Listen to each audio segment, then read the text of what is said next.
Then 14 years after, I went up again to Jerusalem with Barnabas, and took Titus with me also.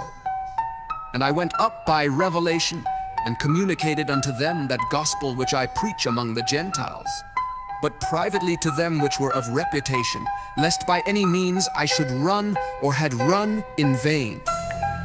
But neither Titus, who was with me, being a Greek, was compelled to be circumcised, and that because of false brethren unawares brought in, who came in privily to spy out our liberty, which we have in Christ Jesus, that they might bring us into bondage, to whom we gave place by subjection, no, not for an hour, that the truth of the gospel might continue with you. But of these who seem to be somewhat, whatsoever they were, it make no matter to me.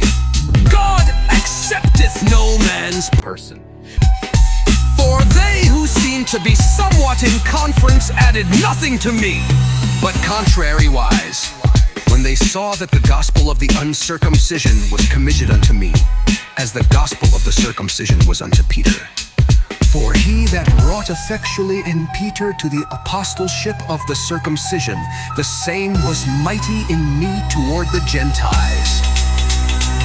And when James, Cephas, and John, who seemed to be pillars, perceived the grace that was given unto me, they gave to me and Barnabas the right hands of fellowship, that we should go unto the heathen, and they unto the circumcision.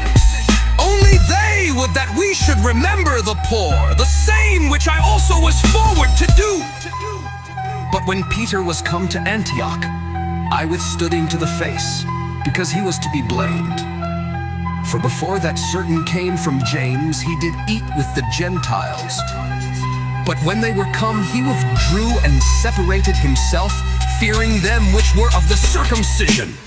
And the other Jews dissembled likewise with him, insomuch that Barnabas also was carried away with their dissimulation.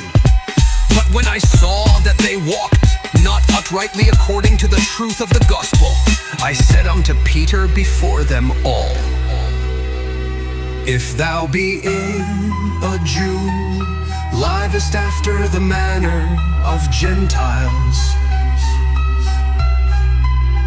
and not as do the Jews, why compellest thou the Gentiles to live as do the Jews? We who are Jews by nature, and not sinners of the Gentiles, knowing that a man is not justified by the works of the law, but by the faith of Jesus Christ, even we have believed in Jesus Christ, that we might be justified by the faith of Christ, and not by the works of the law. For by the works of the law shall no flesh be justified. But if, while we seek to be justified by Christ, we ourselves also are found sinners, is therefore Christ the minister of sin? God forbid. For if I build again the things which I destroyed, I make myself a transgressor. For I through the law am dead to the law, that I might live unto God. I am crucified with Christ, nevertheless I live, yet not I, but Christ liveth in me. And the life which I now live in the flesh, I live by the faith of the Son of God, who loved me and gave himself for me. I do not frustrate the grace